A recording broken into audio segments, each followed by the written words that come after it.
Les médias grand public en Occident sont manifestement en panne. Pourtant, plus l'industrie devient dysfonctionnelle, plus elle semble nier toute faute, rejetant la responsabilité de son déclin sur le progrès technologique, les réseaux sociaux ou les fausses informations. Au lieu d'une remise en question, nous assistons à un jeu de reproches incessants, et cette tendance ne fait qu'empirer. Après tout, lorsque Chomsky et Herman ont publié leur livre « Manufacturing Consent », ils étaient encore invités et interviewés à ce sujet dans les médias traditionnels. Cette époque est révolue. Pour nous aider à comprendre cette évolution, j'ai aujourd'hui avec moi Félix Marquardt, qui propose d'analyser les médias à travers le prisme de l'addiction. Félix est lui-même un ancien journaliste des médias grand public issu d'un milieu élitiste, et il est aussi un ancien toxicomane en rémission. Il a récemment lancé une sorte d'anti-Facebook appelée Black Elephant, et il va tout nous expliquer. Félix, bienvenue sur la chaîne.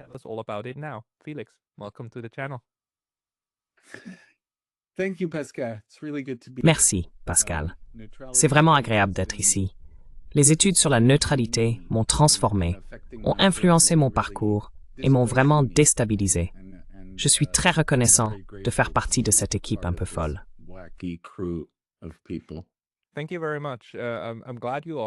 Merci beaucoup. Je suis heureux que vous soyez là. Nous avons déjà parlé et j'ai été très impressionné par la façon dont vous avez présenté ce qui se passe pour nous dans l'espace médiatique. Pour aujourd'hui, nous avions dit que nous allions relier l'addiction, les médias et les réseaux d'élite. Alors peut-être pouvez-vous commencer par ce que vous jugez le plus important ou commencer par Black Elephant et nous parler un peu de votre parcours et de la manière dont vous percevez ce que nous vivons collectivement en ce moment.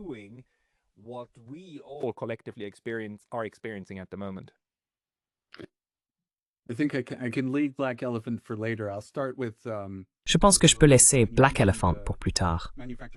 Je vais commencer par ce à quoi tu faisais allusion. Tu as mentionné Manufacturing Consent et le travail de Chomsky et Herman. Avant eux, bien avant eux, dans les années 1960, un Français quelque peu obscur d'origine maltaise et portugaise, Jacques Ellul, a écrit un livre intitulé Propaganda. Dans ce livre, il a posé les bases de ce que Herman et Chomsky feraient plus tard. Mais il a aussi, à bien des égards, eu une intuition sur laquelle il ne s'attarde pas vraiment. À savoir que la propagande n'est pas seulement un outil de manipulation, c'est une tendance sociologique.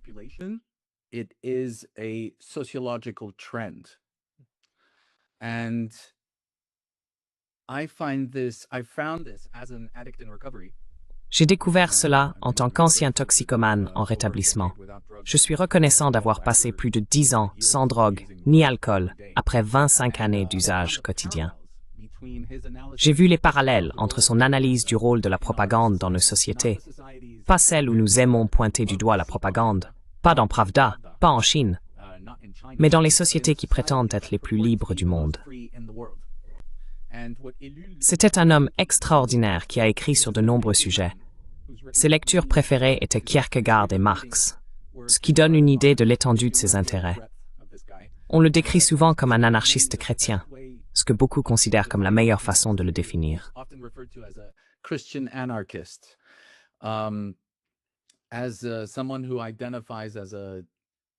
En tant que personne qui s'identifie, d'une certaine manière, comme anarchiste musulman, je me reconnais beaucoup dans Ellul pour de nombreuses raisons. Je suis également né et j'ai grandi en France, mais mes parents ne sont pas français. Ce qui est si frappant chez Ellul, peut-être son idée la plus intéressante, c'est que savoir que l'on est soumis à la propagande n'aide pas à s'en débarrasser. Cela ne permet pas de transcender cet état. Et cela m'a immédiatement fait penser à la dépendance, car les personnes dépendantes, tant qu'elles sont dans le processus de consommation, sont dans le déni. C'est un aspect très important. Personne qui est dans une addiction active ne s'identifie comme dépendant.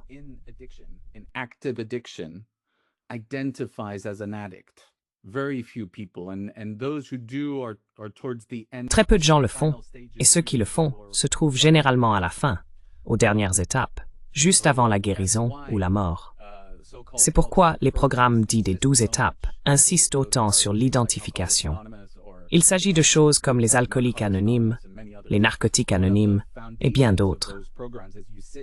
L'un des fondements de ces programmes est que l'on s'assoit en cercle et que l'on s'identifie.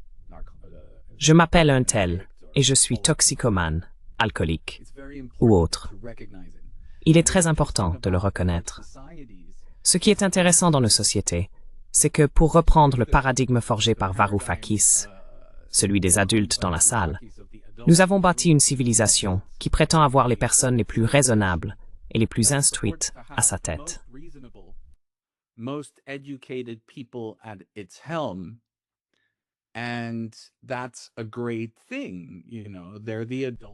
Et c'est une très bonne chose. Ce sont eux les adultes dans la pièce. Mais la réalité, c'est que nous avons confié les clés de la voiture à ceux qui ont la meilleure héroïne et la meilleure cocaïne. J'ai passé beaucoup de temps dans ton pays de citoyenneté en allant au Forum économique mondial. Pendant de nombreuses années, je me disais, je ne suis pas un accro. Je ne suis pas un accro, parce que les accros sont des types qui se piquent sur des bancs publics. Ils ne traînent pas au Forum économique mondial. J'avais l'habitude de conseiller des chefs d'État, et eux non plus ne traînent pas dans les palais présidentiels. C'est ce que je faisais. Donc je n'étais pas un accro. Et puis finalement, pendant ma guérison, j'ai dû reconnaître que je l'étais.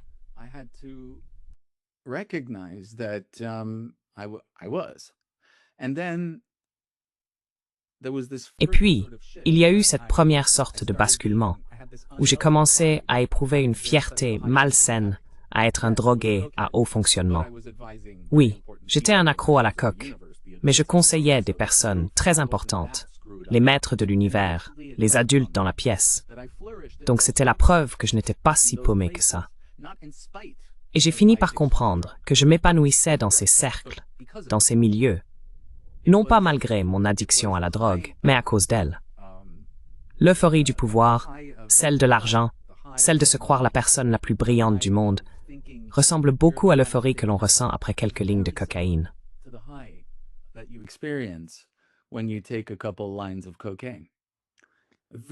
Très similaire, psychologiquement similaire. Tu veux dire par exemple que tu as la même réaction physique ou une réaction physique similaire à cela.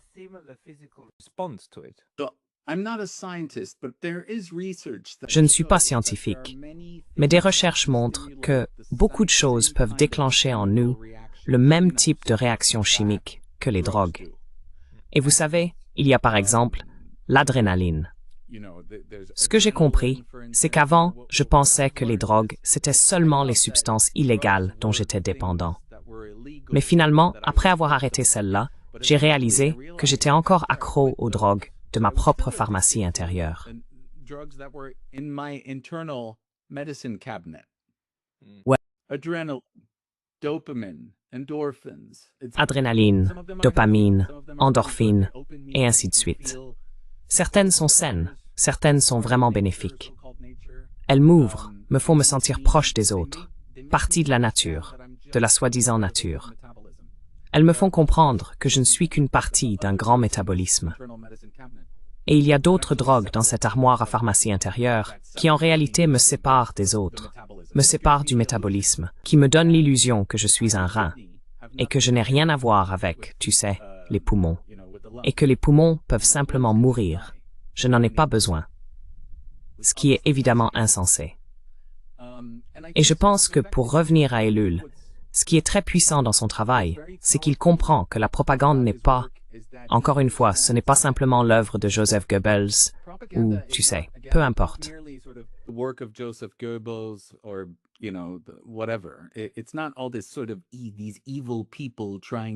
Ce n'est pas seulement une question de personnes malveillantes, essayant de vous faire croire des mensonges. La propagande est quelque chose qui a émergé et qui joue le rôle d'un certain ciment dans les sociétés modernes. Des sociétés modernes caractérisées par leur nature technologique. Ils les appellent des sociétés de techniciens, ou techniques, je suppose, en anglais. Et ce qu'il veut dire par là, ce n'est pas simplement que nous sommes tous sur nos téléphones.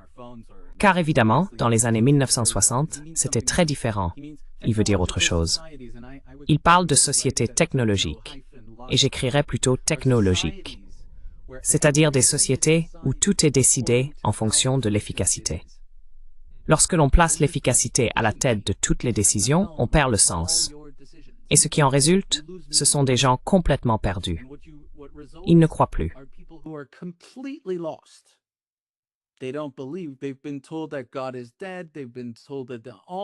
On leur a dit que Dieu est mort. On leur a dit que toutes ces choses, tu sais, toutes ces choses qui donnaient texture et sens à leur vie, ont disparu. Alors la propagande arrive et leur offre une compréhension nette, très simple, très claire du monde, de ce qui est bien, de ce qui est mal. Et ils en ont envie. Ce n'est pas seulement qu'ils ne sont pas capables de voir que c'est des conneries, c'est qu'ils en ont besoin. Nous en avons besoin. Et quand je dis « ils », je veux dire « nous ». C'est l'autre aspect important du paradigme de l'addiction. L'addiction n'est pas quelque chose dont certains souffrent et d'autres pas. L'addiction est là, et sous une forme ou une autre, nous pouvons tous y tomber, puis essayer de nous en libérer. Mais c'est un processus constant. Ce n'est jamais fini. C'est une situation plutôt qu'un problème.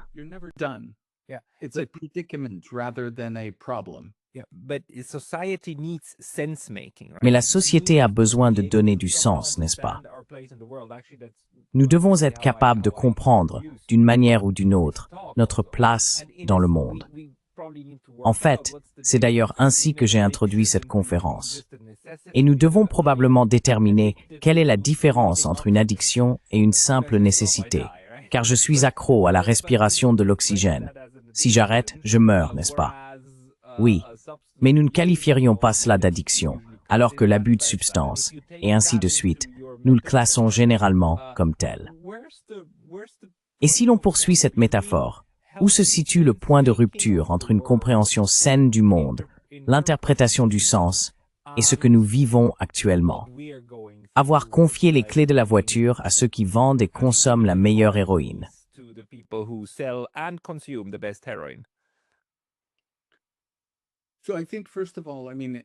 Donc je pense que, tout d'abord, c'est vraiment important pour moi.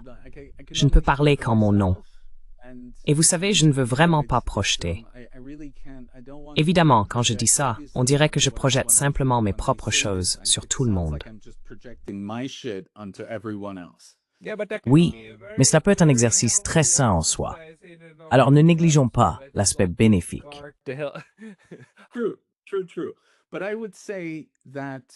C'est vrai, c'est vrai, c'est vrai.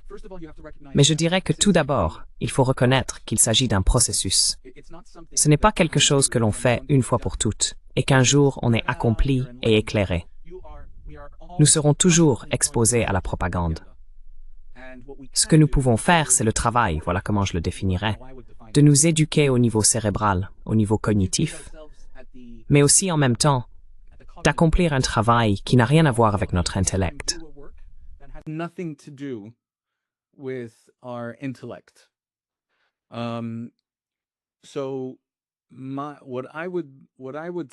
Ce que je dirais qu'il faut pour faire face à ce déluge incessant, une sorte d'inondation cognitive à laquelle nous sommes tous soumis, c'est avant tout de se libérer des médias traditionnels, qui sont littéralement comme du crack. Et je ne parle pas de dépendance au sens figuré. Je crois, du plus profond de mon cœur, que les grands journaux et marques médiatiques du monde sont extrêmement toxiques et sont de véritables drogues. Ce sont, sans aucun doute, des drogues très puissantes. Et la preuve, pour moi, est évidente, car sans ces drogues, nous ne serions pas en train de blanchir un génocide. Donc voilà, c'est, je veux dire, le crack, le fentanyl de notre époque.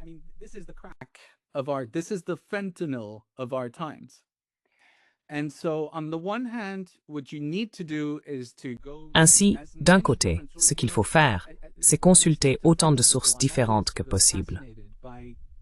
Vous savez, lorsque je parle avec des Français, je suis toujours un peu fasciné par leur manque d'informations sur la France provenant de personnes et de médias indépendants qui ne sont pas en France. C'est là l'essentiel. Je ne veux pas être informé sur la France par des Français. Je ne veux pas être informé sur la Suisse par des Suisses. Et je ne veux pas être informé sur le monde, ni par CNN, ni par Al Jazeera. Les médias, il faut le comprendre, nous parlons des médias mondiaux, comme s'il existait un écosystème médiatique global en dehors des pays occidentaux et d'une poignée d'États vassaux à travers le monde, principalement au Moyen-Orient ou en Asie de l'Ouest.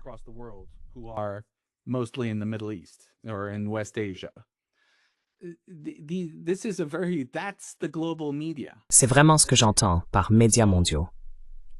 Voilà. Donc, la première condition, c'est qu'il faut aller verser... Eh bien, vous savez, quand j'essaie de comprendre l'Europe, je me tourne vers les médias africains indépendants, car c'est là que je trouve la perspective la plus intéressante sur l'Europe. Et systématiquement, je dirais, en tant que personne qui a passé... Je viens du nord du Nord. J'entends par là non pas que je viens de Norvège, mais que, comme cadre analytique, plutôt que de penser simplement en termes de nord et de sud, je trouve très utile de raisonner en termes de nord du nord, sud du nord, nord du sud et sud du sud.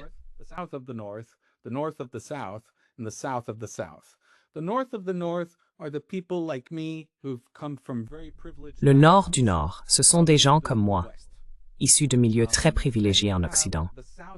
Ensuite, il y a le sud du Nord, qui regroupe généralement les personnes pauvres du Nord et les immigrés du Sud, qui font le sale travail pour que Disneyland ressemble à Disneyland. Puis vient le Nord du Sud, c'est-à-dire les personnes du Sud, qui vivent comme celles du Nord du Nord, une fraction de la population de Bombay, São Paulo et de toutes les capitales du Sud, qui envoient leurs enfants à Harvard et vivent dans une autre version du Disneyland du Nord. Les élites du Sud global, formées en Occident. Oui, exactement.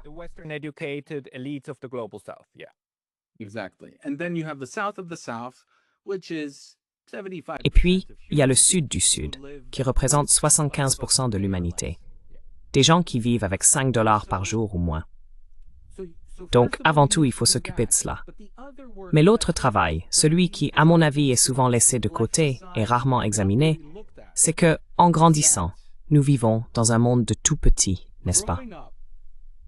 Nous sommes censés avoir des adultes aux commandes, mais ce ne sont pas les anciens que les sociétés avaient autrefois, ceux qui prenaient de grandes décisions collégialement pour l'ensemble de la communauté. Ce que nous avons, encore une fois, ce sont les gens qui ont la meilleure répartie, n'est-ce pas? Et ça, ce n'est pas acceptable. Ce dont nous avons besoin, collectivement, c'est de grandir.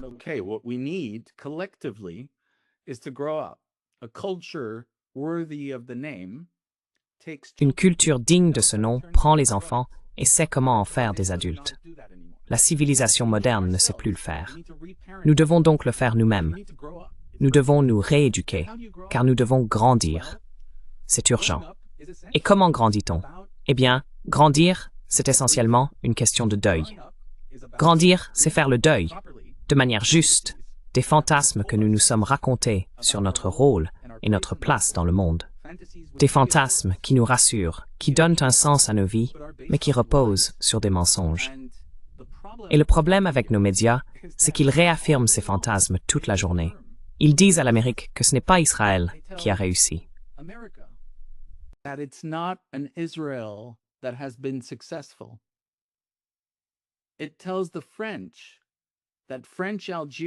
Cela dit aux Français que l'Algérie française n'est pas un Israël où les Palestiniens auraient gagné. Nous devons donc faire ce travail. Et cela signifie tirer sur ses fils, et ces fils font mal. Le travail de reconstruction est extrêmement difficile. Quand je suis arrivé, je me suis dit, mon objectif est d'arrêter de me mettre 3 grammes de poudre blanche dans le nez un jour sur 2, parce que sinon je vais mourir.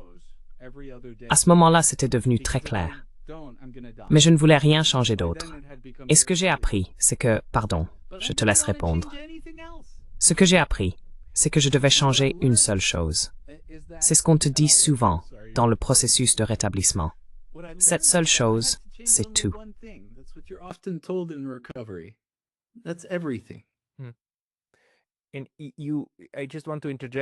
Je veux juste intervenir, parce que je sais, d'après une précédente discussion privée, que ce concept de parentalité est en réalité très important dans le processus de rétablissement face à l'addiction, n'est-ce pas? Donc c'est aussi quelque chose que vous introduisez ici. Mais ce que vous dites maintenant, c'est que nous devons le faire à l'échelle de la société, en tant que civilisation immature et disons dépendante, parce qu'il ne s'agit pas seulement d'un pays ou d'un autre. Même lorsque nous parlons du Nord et du Sud, ou de l'Est et de l'Ouest, ce dont nous parlons vraiment, c'est de ce groupe qui, avec les États-Unis, l'Europe, la Nouvelle-Zélande et l'Australie, prend conscience d'une certaine appartenance commune et commet collectivement une énorme erreur, n'est-ce pas?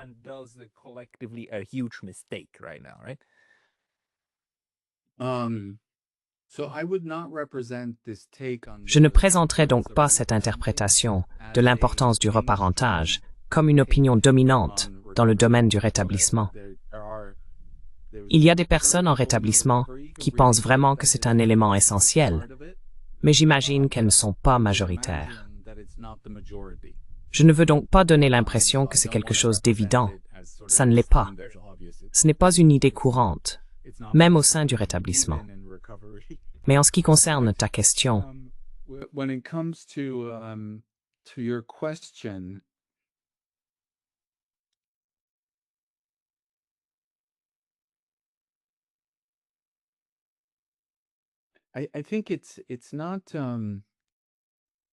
je pense que ce n'est vraiment pas une question d'Occident. Ce n'est pas une question d'Occident.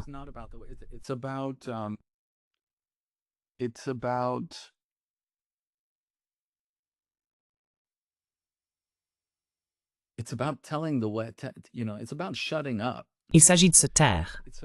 Il s'agit pour nous de réaliser que notre époque est en quelque sorte révolue. Qui est-ce? Nous devons enfin, l'Occident doit fermer sa gueule.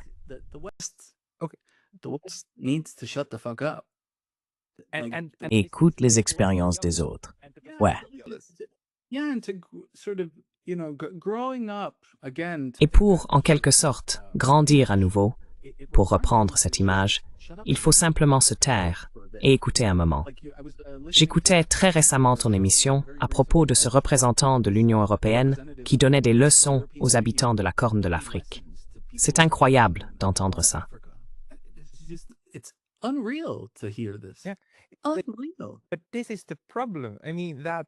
Mais c'est bien là le problème. Je veux dire, il nous faudrait un véritable saut quantique dans notre façon de penser pour arrêter ça. Cette prétention à être les adultes du monde, à dire à tout le monde comment gérer les choses. Je veux dire, nous avons littéralement traité tout le monde de sauvage et d'enfant, et parlé du fardeau de l'homme blanc, n'est-ce pas? C'est encore le cadre mental dans lequel beaucoup de gens se trouvent. Et comme nous avons construit toutes ces institutions brillantes et gagné beaucoup d'argent, cela a été en quelque sorte pris comme la preuve que c'était la meilleure voie à suivre.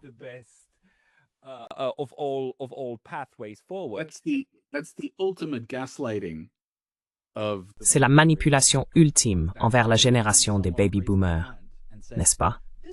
Chaque fois que quelqu'un levait la main pour dire « cela ne semble pas très juste », cela paraît très autoglorifiant, cela semble problématique.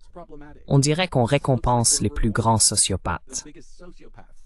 À chaque fois en grandissant, quand je levais la main pour dire cela, on me répondait essentiellement que ma position venait de l'envie envers ceux qui prospéraient dans ce système sociopathe.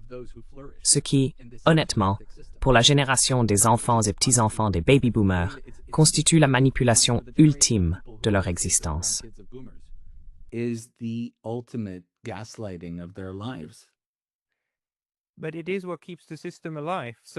c'est ce qui maintient le système en vie. Je veux dire, vous nous alertez à nouveau sur ce problème, que les sociopathes au pouvoir sont aussi ceux qui s'assurent que la prochaine génération prenne la relève. Et vous savez, ceux qui détiennent le pouvoir sont ceux qui collaborent avec les médias, qui veillent à être présents et à ce que le récit soit diffusé comme il faut. Et c'est ainsi qu'on crée une sorte de système unifié mais dysfonctionnel. Mais cela reste un système dysfonctionnel seulement dans le sens où il est très très malsain. Et je pense que plus cela dure, plus on voit à quel point il est malsain. Pouvez-vous peut-être parler un peu de pourquoi cela est possible aussi, d'après votre expérience? Je veux dire, ces autres personnes, ces politiciens avec qui vous avez travaillé au forum à Davos, est-ce qu'ils sniffent tous du crack? Est-ce que tout le monde est réellement dépendant physiquement? physically addicted? No, they don't need. They have the best. When I say they have Non, the best heroin ils en ont pas besoin. what I mean is that Ils ont ce qu'il y a de meilleur. in the world, Quand je dis qu'ils ont la meilleure héroïne du monde, ce que je veux dire, c'est que la meilleure héroïne du monde, ce n'est pas du sucre brun, ce n'est pas de l'héroïne. La meilleure héroïne du monde, c'est le sentiment d'avoir mieux compris le monde que quiconque et de vouloir le sauver. Parce que vous êtes les seuls à être profondément, sincèrement engagés à améliorer l'état du monde. Ce qui, comme vous le savez sans doute, est la devise de Davos. Voilà, il n'y a pas de meilleur qu'âme. Et oui, nous sommes enveloppés dans ces illusions, et nous avons construit tout un système fondé sur elles. in these delusions, and we've built an entire system based on them. Do you Faites-vous la distinction entre les personnes endoctrinées par la propagande et celles qui la diffusent? Je veux dire, devons-nous analyser cela en détail ou sommes-nous toujours un peu Are we always kind of No, I think that's what Non, I, je pense que c'est ce que je... binary thinking that we've inherited from Vous savez cette pensée binaire que nous avons héritée du christianisme, que l'on retrouve jusque dans notre technologie, n'est-ce pas? Est très peu utile. we're all Nous diffusons tous de la propagande, et nous en recevons tous. and we are all Nous sommes sans cesse remodelés par elle. Et l'illusion sur laquelle je crois nous faisons vraiment la lumière, c'est cette idée que si nous faisons le bon travail, nous pourrions finir par n'être qu'une chose ou l'autre, ou que nous pourrions d'une manière ou d'une autre cesser d'être influencés par la propagande et d'en produire nous-mêmes. Non. Ce dans quoi nous sommes, c'est une danse. Et si vous arrêtez de danser, c'est fini.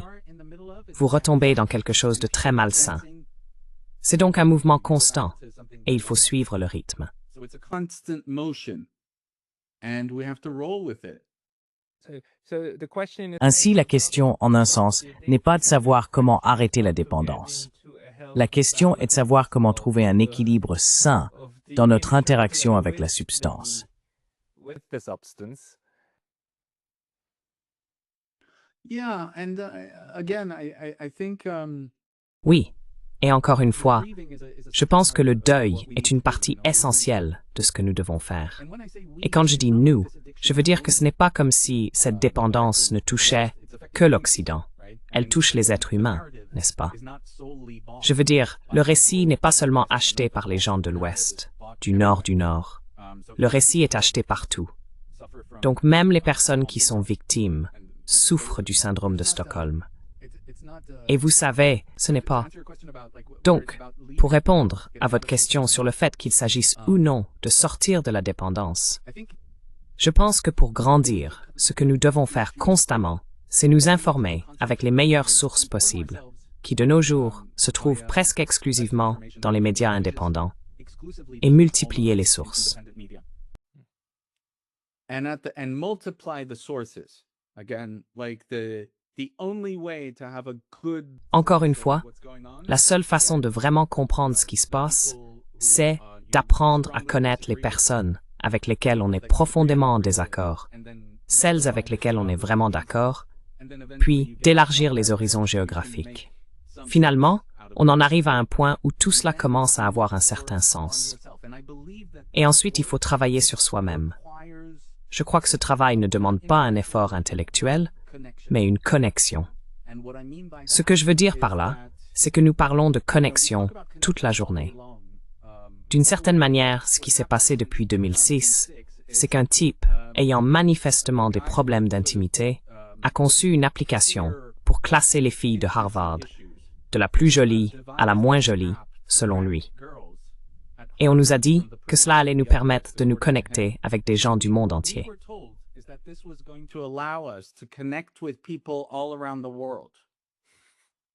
20 years later, we spent half our time 20 ans plus tard, nous passons la moitié de notre temps à faire défiler des photos de chatons, et l'autre moitié soit dans la haine et la déconnexion, soit à côtoyer uniquement des gens avec qui nous sommes d'accord. Les réseaux sociaux ne sont donc pas en eux-mêmes une issue. C'est au contraire une plongée plus profonde. C'est très antisocial. C'est un média social, mais ce n'est pas social du tout.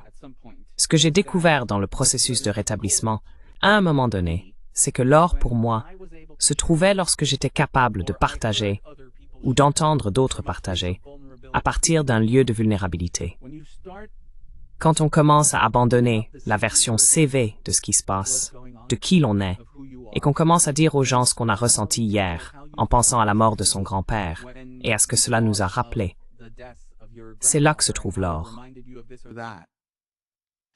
That is the gold. That is what allows me to C'est ce qui me permet de me relier aux gens d'une manière extrêmement puissante. Et cela me permet de me détacher de la propagande. Donc, vous devez faire ce travail. Il y a deux approches différentes. Il y a le fait d'aller chercher vos informations auprès de différentes sources. Et il y a le fait de lâcher complètement les histoires et de ne plus se concentrer sur ce qui se passe ici, mais sur ce qui se passe là. Et lorsque vous êtes capable de faire cela avec d'autres personnes, vous pouvez commencer des conversations sur notre politique, sur la direction que le monde devrait prendre, à partir d'un point de vue tout à fait différent. about where the world should go from a very, very different place. Right. How do we D'accord. potentiate that Comment passer de l'échelle personnelle à l'échelle sociétale? Parce qu'en un sens, toi et moi, en parlant ici, et les gens qui nous écoutent, nous prêchons surtout des convaincus. Peut-être que, de temps en temps, quelqu'un clique par hasard, reste bloqué, et tu sais, se laisse happer. Qui sait? Mais fondamentalement, ce dont nous avons besoin, c'est de ce que tu décris, mais à l'échelle de la société, avec des gens qui sont, par conception, par la manière dont le système est construit, extrêmement hostiles à tout ce que tu viens de dire, parce qu'ils comprennent déjà le monde. Ce sont eux qui nous disent ce qu'est la fausse information, n'est-ce pas? Et nous serions la fausse information. As-tu une idée de la façon dont nous pourrions porter ces idées à ce niveau? Do you have an idea how we can potentiate these insights? I think the bad news is that Je pense que la mauvaise nouvelle, c'est que personne n'entre en rétablissement, parce qu'ils trouvent que c'est un projet social intéressant, n'est-ce pas?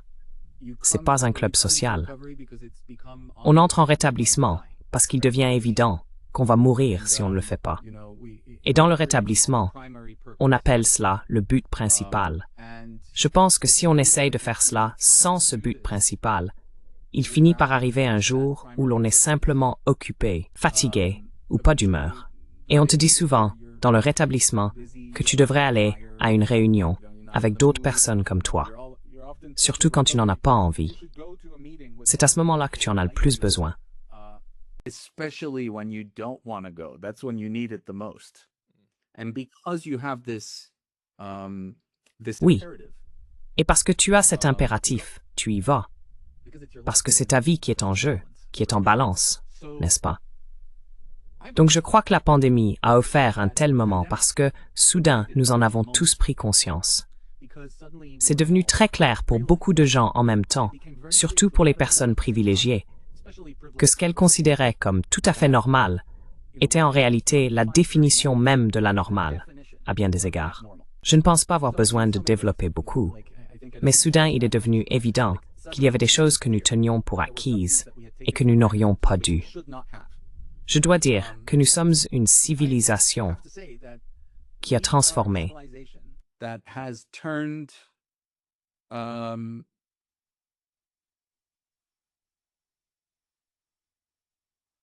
the crime of the people that I come from, Le crime des peuples dont je viens, les holocaustes juifs et roms, nous les avons sacralisés et transformés en quelque chose qui définit le bien et le mal au-delà de l'histoire, en dehors du temps.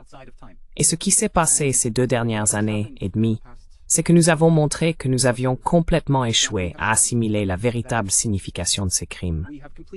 Oui. Et donc j'ai l'espoir, appelez-moi un idéaliste, mais j'ai l'espoir que ce moment soit celui où nous pouvons voir que tandis que nous prétendions que ce qui nous avait choqués dans la Shoah, c'était ce dont les humains étaient capables les uns envers les autres, ce qui nous avait en réalité choqués, c'est que nous avions fait en Europe à des Blancs ce que nous faisions depuis 500 ans au reste du monde. Précisément. Precisely. And it's not, and where it's, we should. Et là, tu sais, nous devrions... Ce qui est incroyable dans cette prise de conscience, c'est qu'il y avait des gens qui l'avaient déjà comprise à l'époque.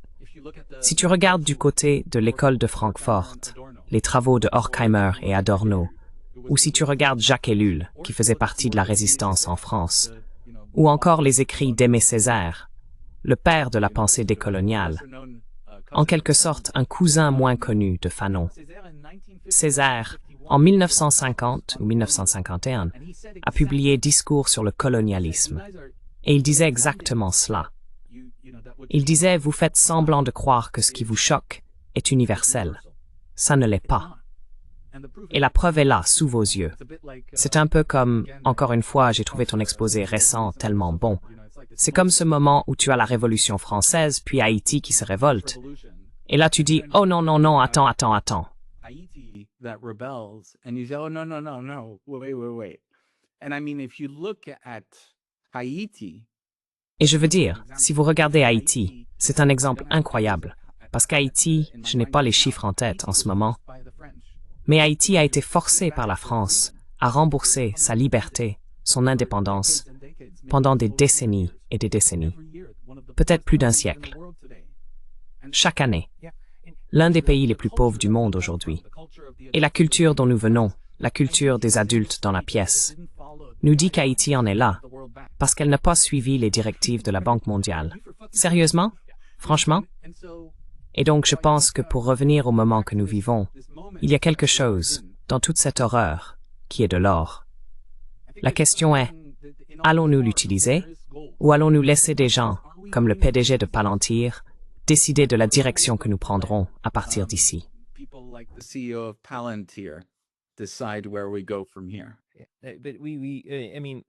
Je veux dire, nous avons travaillé. Et malgré toutes les mauvaises choses qu'on peut dire sur l'Occident, il faut aussi reconnaître que nous avons toujours travaillé et essayé de comprendre ce que diable nous faisons. Et bien souvent, nous finissons par tuer ceux qui nous le disent, ceux qui essayent de nous le dire. Je pense que Socrate en est un exemple très ancien. Mais quand nous relions ces points, je crois que c'est là que nous pouvons trouver un peu d'or. Et toi, tu soulignes simplement l'autre point, bien sûr, celui que l'Occident, le Nord global, doit affronter. C'est pas seulement la propagande, c'est aussi l'addiction. C'est également cette ignorance consciente et délibérée du colonialisme et de la profondeur avec laquelle il est enraciné. Et cela revient sans cesse dans mes discussions aussi. Tu en as déjà parlé, mais peux-tu développer un peu?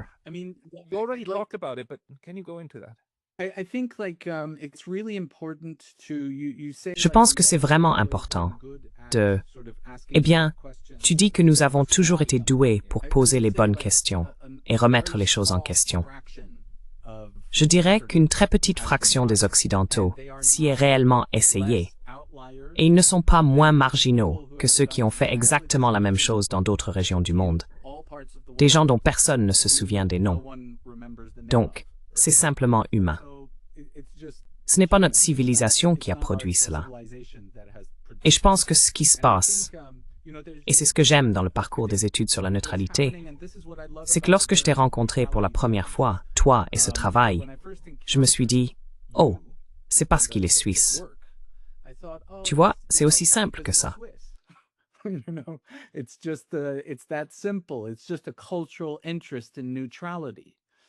C'est simplement un intérêt culturel pour la neutralité. Et puis, je t'ai vu évoluer, toi, les études sur la neutralité, mais aussi toi, Pascal. Je peux voir ton parcours, comme si tu allais, tu sais, t'impliquer de plus en plus dans ces questions, certaines assez sombres, qui ont échappé à la culture dominante en Occident pendant très longtemps. Mais elles ont toujours été là. Elles sont là depuis longtemps. Il y a un professeur argentin nommé Walter Mignolo qui écrit depuis de nombreuses années sur l'enchevêtrement inextricable de la modernité et de la colonialité. Il existe une longue tradition de chercheurs latino-américains, Aníbal Quijano me vient à l'esprit, qui travaillent sur ce sujet depuis très longtemps.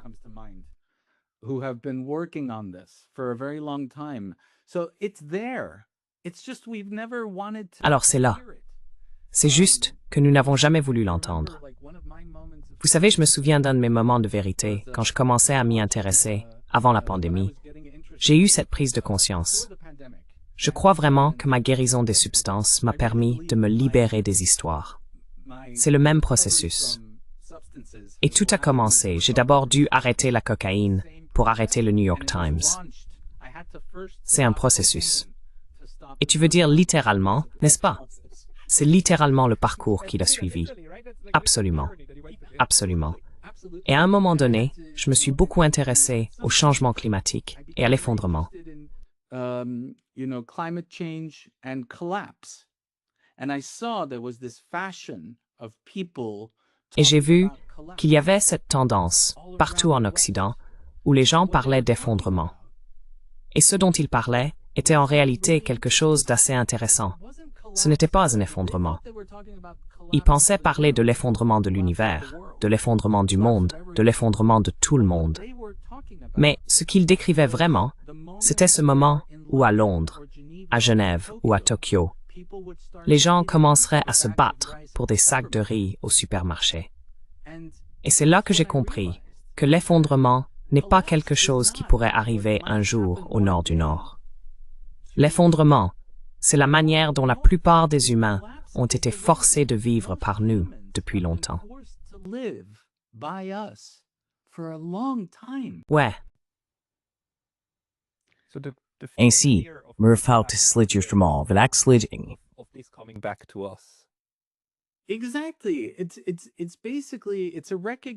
Exactement.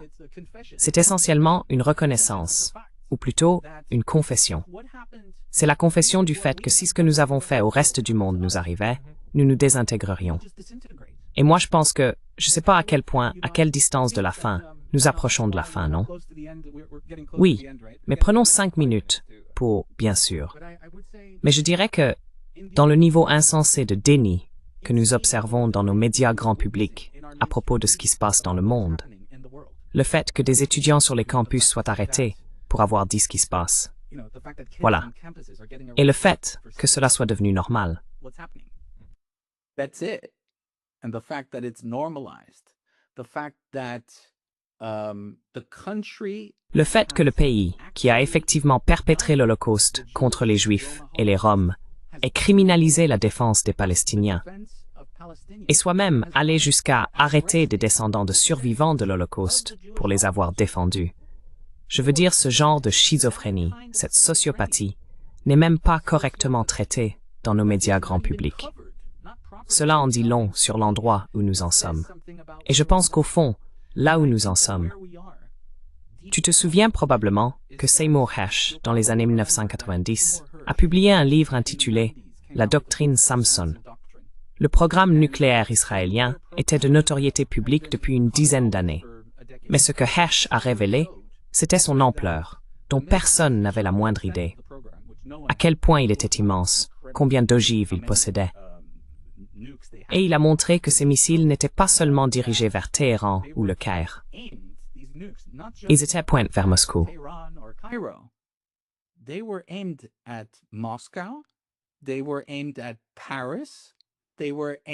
Elles étaient dirigées vers Paris. Elles étaient dirigées vers Londres. Et cela, vous savez, il ne l'a pas confirmé, mais elles visaient probablement aussi certaines villes de la côte est des États-Unis. La doctrine Samson, c'est ainsi qu'on l'appelait, tirait son nom du Samson biblique, lorsque tout le temple s'effondre et tue tout le monde.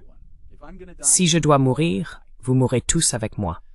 Maintenant, réfléchissez à l'endroit où nous en sommes et à ce que nous avons vu ces dernières années. N'est-il pas juste de supposer que ce que nous observons, sans les mots, est l'expression d'une doctrine Samson occidentale? C'est-à-dire, nous réalisons que notre temps est révolu. Et au fond, si nous ne pouvons plus être au sommet de cette pyramide, nous allons simplement la détruire. Nous l'emporterons avec nous. Oui, je pense que c'est là où nous en sommes.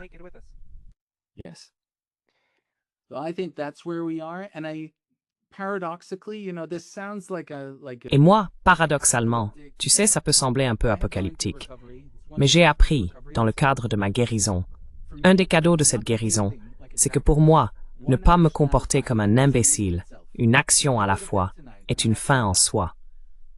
Si je me couche ce soir en ayant fait cela, alors, tu sais, je suis une personne heureuse. Et je crois que nous sommes à un moment, enfin, toutes les générations aiment prétendre que le moment présent est le plus important, n'est-ce pas? Nous avons ce genre de narcissisme générationnel, et j'en souffre comme tout le monde. Mais je dirais qu'il est probable que nous soyons à un point de bascule. Et c'est très effrayant. Mais je suis aussi fondamentalement extrêmement optimiste, parce que nous ne changeons qu'à travers la douleur. Et la douleur que nous voyons dehors est immense. Et je pense que le potentiel de changement de comportement à grande échelle est là. Il est là. Massive scale is there. Is there. Merci pour cela. Je veux dire, je trouve cela très précieux. Je trouve les cadres précieux. Je trouve les façons de conceptualiser le monde précieuses.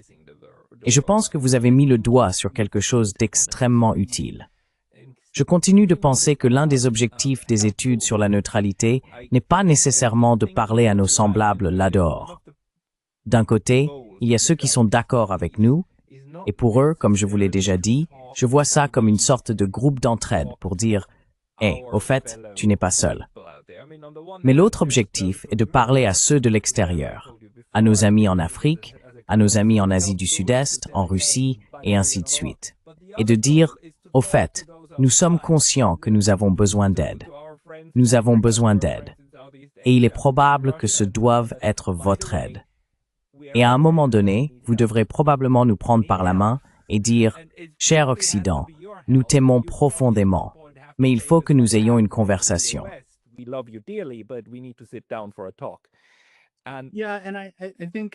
Oui. Et je pense que je répondrai à cela avec deux choses. Premièrement, nous t'aimons profondément. Je pense qu'à ce stade, eux non. Et c'est normal. C'est tout à fait compréhensible. On ne t'aime pas profondément. Tu es vraiment nul. C'est normal. Tu peux nous mentir. S'il vous plaît, mentez-nous. Mais aussi, en fait, vous avez manipulé le monde depuis 500 ans. Vous nous avez essentiellement violés, assassinés, réduits en esclavage et dépouillés de nos ressources naturelles, tout en nous disant que vous nous civilisiez. Nous avons un violeur et un meurtrier devant nous, avec une massue nucléaire à la main. Donc je pense qu'il faut d'une manière ou d'une autre le calmer et dire genre, d'accord.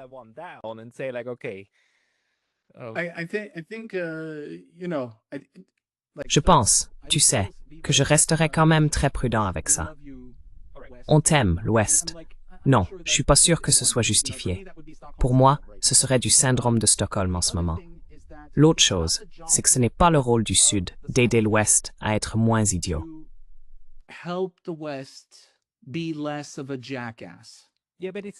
Ouais, mais c'est un âne de Samson, parce que tu sais, nous menaçons littéralement l'anéantissement de notre espèce. Donc nous avons besoin d'aide. Nous avons besoin d'aide.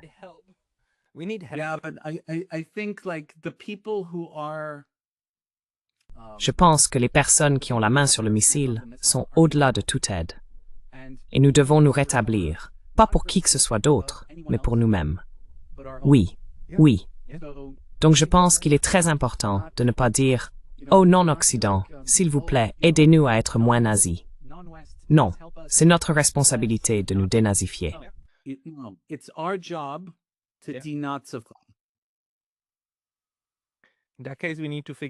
Dans ce cas, nous devons comprendre comment nous dénazifier nous-mêmes. Je ne peux pas. Oui, Félix, merci. Merci beaucoup.